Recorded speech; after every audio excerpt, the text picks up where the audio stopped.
Parliamo italiano? Parliamo italiano? Ci siamo tutti? What do you mean? Ci siamo tutti? Siamo tutti qui?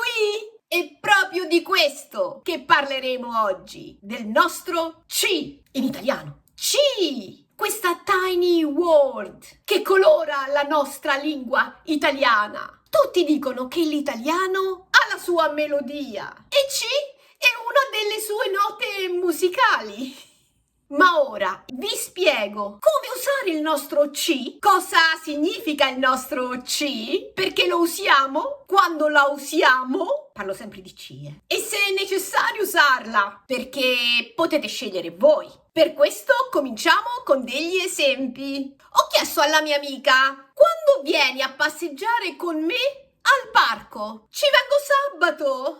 Ma avrebbe anche potuto rispondere, vengo sabato. Ed ancora, vengo al parco con te sabato. Entrambe queste risposte sono corrette, anche senza il nostro C. Come ho già detto, C aggiunge una nota musicale alla risposta. Lo so, può sembrare inutile, dopo questo esempio, ma se tu vuoi imparare una lingua, devi accettare anche questo. Ti faccio un altro esempio. Andate al teatro stasera? No, ci andiamo la prossima settimana. Ma avrei anche potuto rispondere, andiamo la prossima settimana, senza il nostro C. Perché se ti piace lo adotti, se no, pazienza, non lo usi. Ma se tu sei uno di quelli che vuole capire, ma che cos'è questo C allora?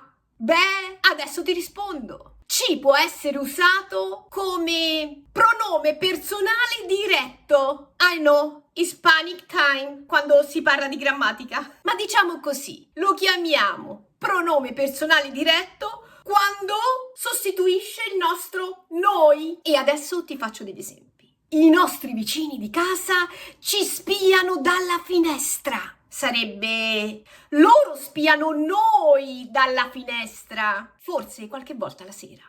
Non lo so, non sono sicura. Ed ancora, mia sorella ci accompagna in aeroporto. Non ti preoccupare. È come se dicessi, mia sorella accompagna noi in aeroporto. Mio fratello ci invita alla sua festa di compleanno. È come se dicessi, invita noi alla sua festa di compleanno. Ma C può essere usato, interpretato, anche come pronome personale indiretto. Lo so, è meglio dire quando sostituisce il nostro a noi, con lui, con lei o con loro.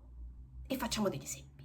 Mia nonna ci ha preparato la pasta fatta in casa. Beati noi, ha preparato a noi la pasta fatta in casa. Mia zia ci ha telefonato la scorsa domenica. Lei ha telefonato a noi la scorsa domenica. Oppure posso dire, ma tu conosci mia sorella?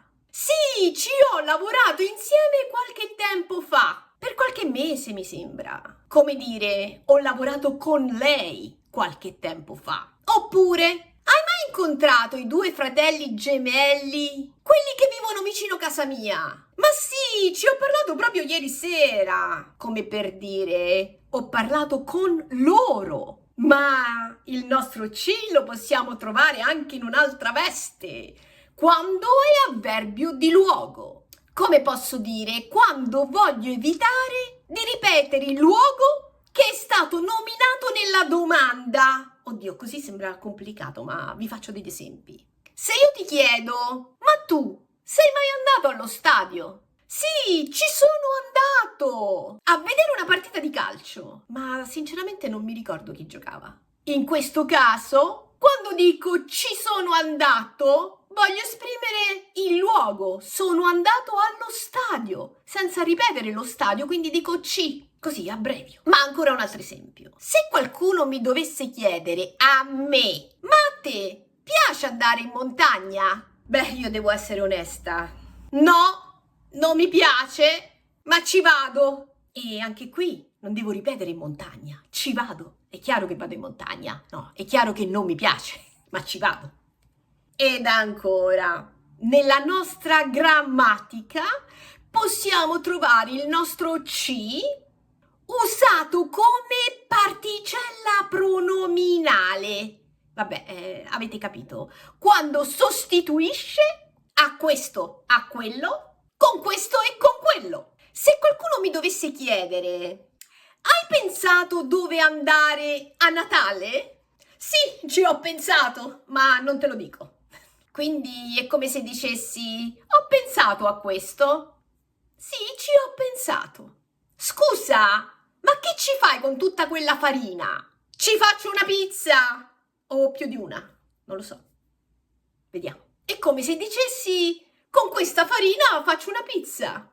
È la stessa cosa. Ed infine, anche in un'altra situazione troviamo il nostro C tra la negazione non e il verbo. Anche questa è una struttura grammaticale che avrai già sentito sicuramente nell'italiano parlato. E funziona così. Tesoro, a che ora devi andare in palestra oggi? Oggi non ci vado. No, non ci devo andare, mamma. Ci sostituisce la nostra palestra. No, la nostra palestra, la palestra. Puoi venire in biblioteca con me domani? Così mi aiuti? No, mamma, non ci posso venire. No, non ci vengo. E anche in questo caso il nostro C sostituisce la biblioteca. Non vengo in biblioteca. Ho chiesto a una coppia di miei amici in giro per il mondo. Restate a New York tutta la settimana? No, non ci restiamo. Troppo cara. Chiaramente in questo caso ci sta al posto di New York. Ed adesso una chicca per la vostra fedeltà.